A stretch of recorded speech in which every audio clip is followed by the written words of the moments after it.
જય શ્રી કૃષ્ણ બહેનો. પવિત્ર શ્રાવણ માસ ચાલી રહ્યો છે અને આપણે સૌ મળી અને શંકર ભગવાનની પૂજા આરાધના કરવામાં મસ્ત છીએ. પણ ક્યારે આપણે એવું વિચાર્યું છે કે શંકર ભગવાનને કાશી નગરી શા માટે પ્રિય છે? કાશી નગરીને કેમ શંકર ભગવાનની પ્રિય નગરી કહેવામાં આવે છે? કેમ કાશીમાં પુણ્યનું મહત્વ વધારે રહેલું છે? કેમ કાશીમાં મરણ થાય તો માણસોને મોક્ષ મળે છે?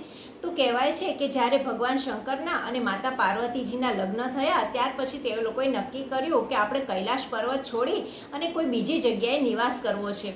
ત્યારે તેમણે આખી વિશ્વમાં જોયું, બધી જગ્યાએ ફરી વળ્યા. ત્યારે છેલ્લે તેમને સિદ્ધ ક્ષેત્ર તરીકે કાશી નગરી પસંદ આવી અને તેમણે ત્યાં જ રહેવાનો વિચાર કર્યો.